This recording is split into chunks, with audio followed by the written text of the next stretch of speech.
Hello everyone, आज मैं लेकर आई हूँ चाइल्ड डेवलपमेंट एंड साइकोलॉजी का प्रैक्टिस सेट 3 जो कि हुआ था टेट नॉन मेडिकल का एग्जाम हेल्ड ऑन 24 नवंबर 2024 को एग्जाम जो हुआ था हम उसकी आज चाइल्ड डेवलपमेंट एंड साइकोलॉजी करने वाले हैं। Okay, so let us begin.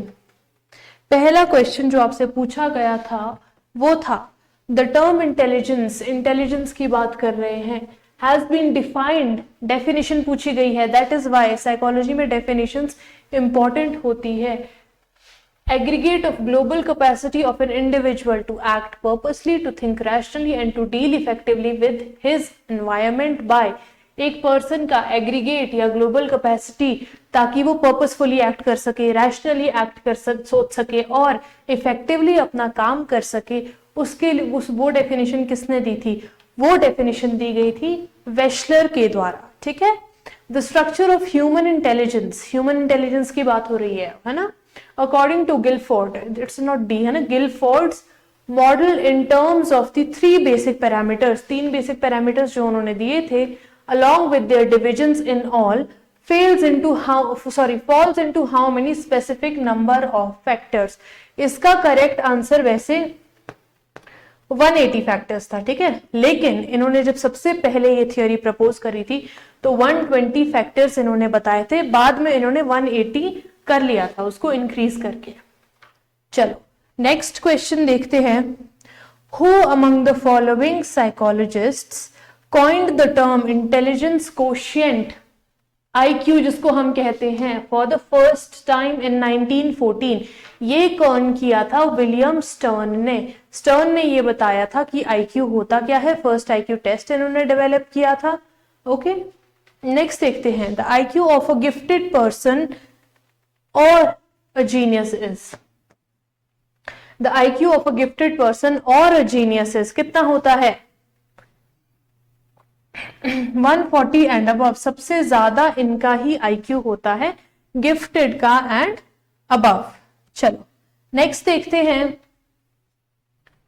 The 2 factor theory of intelligence which is a combination of 2 factors, G stands for general and S stands for specific. ठीक है, इज गिवन बाय, किसने दी थी? ये दी थी हमें स्पीयरमैन की थियरी है। ये थियरी कार्ल स्पीयरमैन ने दी थी कि इंटेलिजेंस के 2 फैक्टर्स होते हैं, G factor and S factor. चलो नेक्स्ट देखते हैं। Which of the following very popular non verbal group test of intelligence was developed in the UK. कौन सा डेवलप हुआ था? Army beta test, Chicago non verbal test. UK की बात आ रही है ना, शिकागो कहाँ है? यूएस में है, cancel. Raven's progressive matrices test, CIE non verbal group intelligence test. ये जो टेस्ट था non verbal group test of intelligence, army beta test UK में डेवलप किया गया था इनमें से। नेक्स्ट देखते हैं। Which of the following pairs is not correctly matched, कौन सा नहीं है ना। 2 फैक्टर थियरी अभी हमने देखा कि स्पीयरमैन ने दी थी। सैम्पलिंग थियरी हमें पता है थॉमसन ने दी थी। ग्रुप फैक्टर दी थी थर्स्टोन ने, and multi factor theory actually में गिलफोर्ड ने नहीं दी थी, ये दी थी थॉर्नडाइक ने, EL थॉर्नडाइक ने ये वाली थियरी दी थी।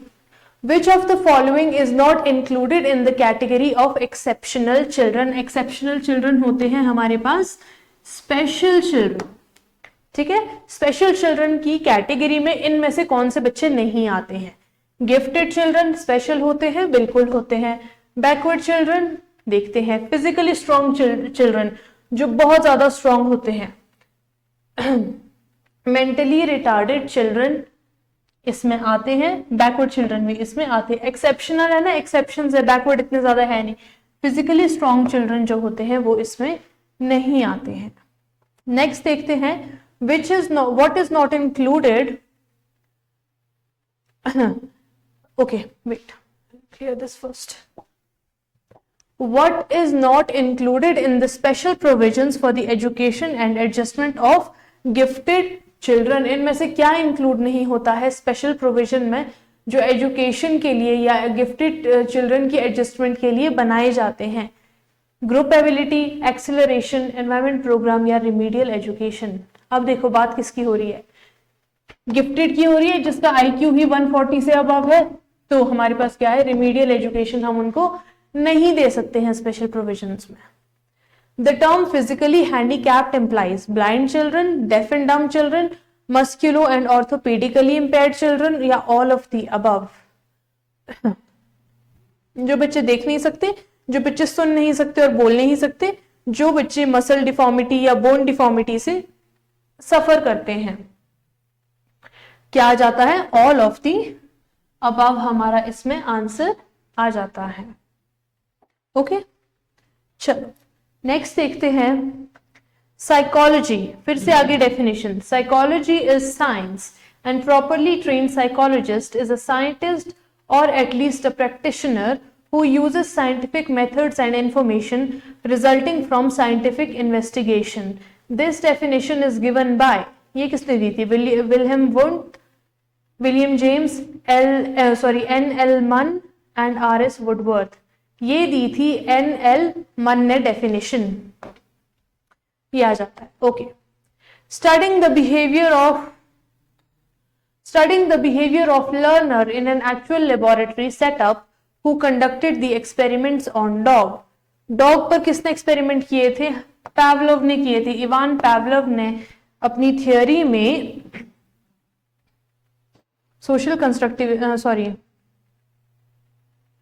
क्लासिकल कंडीशनिंग की थियोरी में डॉग पर एक्सपेरिमेंट किया था। चल नेक्स्ट देखते हैं, theory of cognitive development is given by. Cognitive development की थियोरी सबसे पहले किसने दी थी, जीन पियाजे ने दी थी। कोलबर्ग ने दी थी मॉरल डेवलपमेंट की, फ्रॉइड ने दी थी साइको एनालिसिस की, एरिक्सन ने दी थी सोशियो इकोनॉमिक डेवलपमेंट की। तो जीन पियाजे ने किसकी दी थी, कॉग्निटिव डेवलपमेंट की थियोरी दी थी। अकॉर्डिंग टू एरिक्सन, एरिक्सन की जो थियोरी थी, साइको सोशल डेवलपमेंट की जो उनकी थियोरी थी, fifth stage identity versus role confusion कहां से स्टार्ट होता है, ये एडोलेसेंस से स्टार्ट होता है ना। एडोलेसेंस हमारी ये वाली एज आई, तो हमारा आंसर बी हो जाएगा, 12 से 20 साल तक।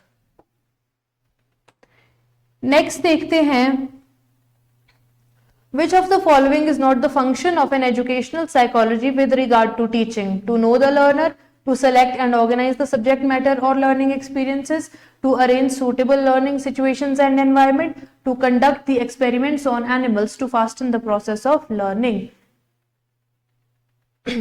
ये क्या कह रहे हैं, not the function of educational psychology। Education psychology का फंक्शन क्या नहीं है। टू नो द लर्नर है। To select and organize the subject matter और लर्निंग एक्सपीरियंस है। To arrange suitable learning environment है। तो हमारे पास इसमें डी हो जाता है कि हम कुछ नहीं एक्सपेरिमेंट्स एनिमल्स पे करके हम फास्टन नहीं कर सकते हैं अपना लर्निंग प्रोसेस। तो हमारा ऑप्शन इसमें डी हो जाता है। देखो, a child's constitution, makeup, somatic structure, physique and body chemistry influence his growth and development throughout his life. Which of the following factors influences the growth and development? Biological and constitutional factors, hereditary factors, emotional factors या environment factors? Question को समझ लेते हैं। Growth and development जो हमारी influence करता है वो करता है बायोलॉजिकल एंड कॉन्स्टिट्यूशनल फैक्टर। ठीक है, okay, moving on. Which of the following is not a role of the teacher in facilitating the development of a child? क्या टीचर का इसमें रोल नहीं है जब एक चाइल्ड की डेवलपमेंट को हमें फैसिलिटेट करना पड़ता है? देखो, नॉट अ रोल पूछा है ना। Diagnosis of the children aptitude and potentialities करते हैं टीचर्स, है ना। Helping in the setting of proper goals for future life of a child, ये भी करते हैं। Providing due encouragement and reinforcement, ये भी करते हैं। Discovering the entire range of behaviour and personality as related to education, बच्चों को चाइल्ड के बारे में पूछा ना, ये चाइल्ड से रिलेटेड नहीं है, तो हमारा आंसर ये हो जाएगा कि ये टीचर का रोल नहीं है। नेक्स्ट देखते हैं पीयर ग्रुप रिलेशनशिप्स, जो हमारी ग्रुपिज्म फॉर्म हो जाता है टीनेज में, is a special characteristics of a period of, कहाँ कब कब पीरियड होता है वो, अडल्टहुड का होता है, एडोलेसेंस का होता है, लेटर चाइल्डहुड का होता है, या इन्फेंसी का होता है। ये पीरियड होता है हमारे पास अडोलेसेंस का। ओके चलो, psychological tendencies in education for the first time were introduced by, Froebel ने इंट्रोड्यूस किए थे ये,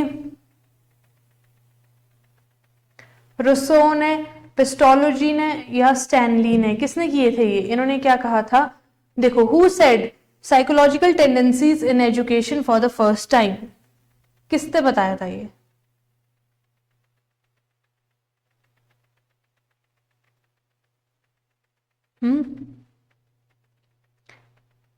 इसका आंसर तो थॉर्नडाइक होना चाहिए था एक्चुअली।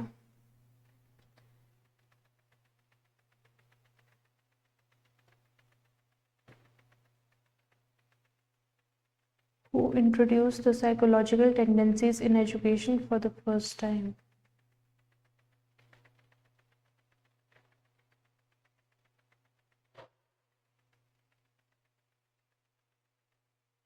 जॉन हर्बर्ट या okay, mark this for answer, ये हम आंसर की से पता करेंगे इस चीज का। Okay, the role of the teacher in solving the problems of adolescent in education is as, की problem of adolescents in education क्या होता है, ध्यान रखना है कि बच्चे को एजुकेशन में प्रॉब्लम आ रही है, स्पेशली एडोलेसेंट चाइल्ड को। फिलोसोफर का रोल हम तब कर सकते हैं, फिलोसफियां झाड़ते रहेंगे अपनी, गाइड बन सकते हैं, फैसिलिटीज दे सकते हैं, ऑल ऑफ द अबव नहीं हो सकता, ये तो नहीं है। तो रोल क्या रहेगा टीचर का? सबसे पहला रोल रहेगा एक गाइडिंग लाइट का रोल रहेगा एक टीचर का। ओके चलो नेक्स्ट देखते हैं, any activity can be called learning so far as it develops the individual in any respect, good or bad, and makes his later behavior and experiences different from what they would otherwise have been. This definition was given by, किसने दी थी definition? Gardner, Murphy, Hilgard, Crow and Crow, या Woodworth. ये definition दी थी Woodworth ने 1945। ठीक है, चलो नेक्स्ट करते हैं सिग्नल लर्निंग और क्लासिकल कंडीशनिंग, एसआर लर्निंग और instrumental and operant conditioning, chain learning, verbal associate learning, multiple discrimination, learning of concepts, learning of principles and problem solving are the specific hierarchical order and alternate basis adopted by whom। हमें ये पता करना है कि ये किसने adopt किए थे। ये जो लर्निंग हियरार्की की थियोरी थी, देखो कहां पूछा है इसमें, हाँ हियरार्की थियोरी थी, हर चीज में लर्निंग है। ठीक है, learning of concepts, principle, problem solving, ये दी थी गैगनी ने। ठीक है, R.M. गैगनी, रॉबर्ट मिल्स गैगनी ने ये थियोरी दी थी। नेक्स्ट देखते हैं, continuous fixed interval, fixed ratio and variable reinforcement schedules are ideas put forth by whom। ये आइडियाज किसने दिए थे? Continuous, fixed interval, fixed ratio, variable. देखो रीइंफोर्समेंट का है ना, रीइंफोर्समेंट हमने किस में पढ़ा था? ऑपरेंट कंडीशनिंग की थियरी में पढ़ा था। ऑपरेंट कंडीशनिंग की थियरी में क्या था? हमारे रिवॉर्ड्स एंड पनिशमेंट का कॉन्सेप्ट था, है ना, रिवॉर्ड्स एंड पनिशमेंट। और उसमें क्या था? रैट पर एक्सपेरिमेंट था, राइट। तो ये B.F. स्किनर ने काम किया था, तो हमारा आंसर इसमें स्किनर हो जाता है। नेक्स्ट देखते हैं, which of the following is not the Thorndike's major laws of learning? The law of selecting an activity, the law of readiness, law of effect, law of exercise. इन्होंने ये तीन laws तो दिए हुए हैं। Law of exercise, law of readiness is when a child is ready to learn he will learn. Law of effect is जो हमारा effect रहता है लर्निंग पे। Law of exercise is practice based. तो ये वाला लॉ उन्होंने नहीं दिया था, नॉट द पूछा है ना, लॉज ऑफ लर्निंग में ये नहीं आता है, तो हमारा ऑप्शन ए हो जाता है। चलो नेक्स्ट देखते हैं। According to Maslow's humanistic learning theory, self actualization needs of a man are placed at the lower most level, the second level, the third level, at any of the above levels. ये कहां आता है, देखो जो bottom two level हमारे रहते हैं, physiological needs and safety needs, है ना, ये हमसे क्या पूछ रहा है, सबसे ऊपर रहते हैं ये, the lower most eight any of the above levels. Lower most तो होता नहीं है, सेकंड लेवल भी नहीं, थर्ड लेवल होता है ये।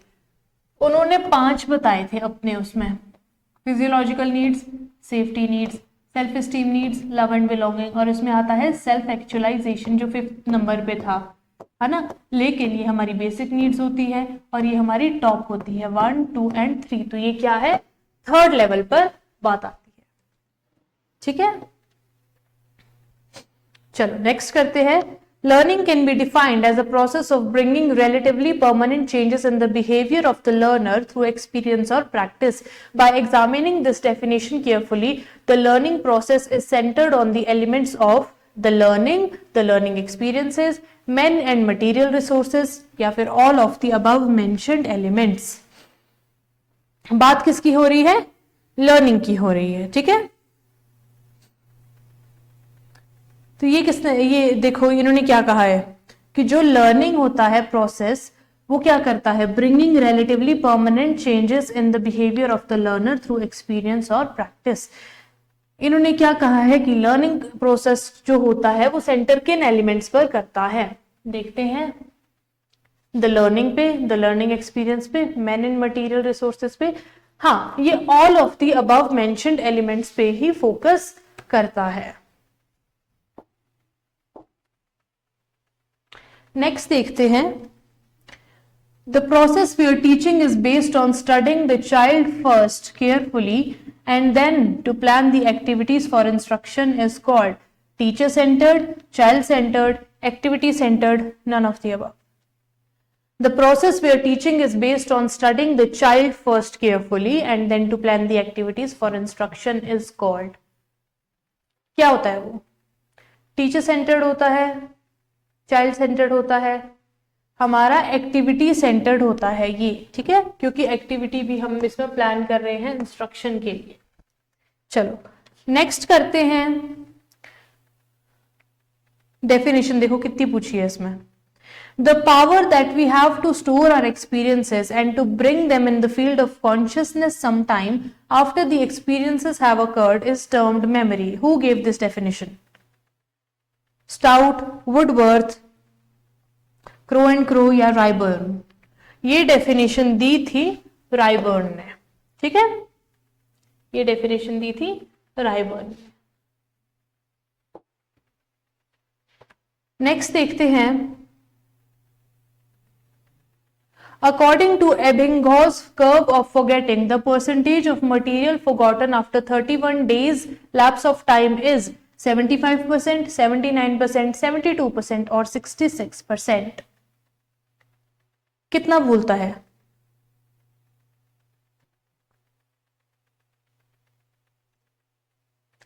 ये पूछ रहा है 31 डेज। 31 डेज के बाद इंसान, देखो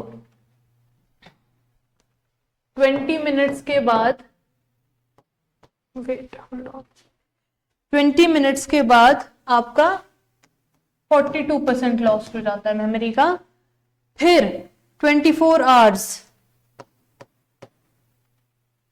67% एंड 31 डेज के बाद आपका हो जाता है 79%। ठीक है, तो बी ऑप्शन इसमें हमारा सही हो जाएगा।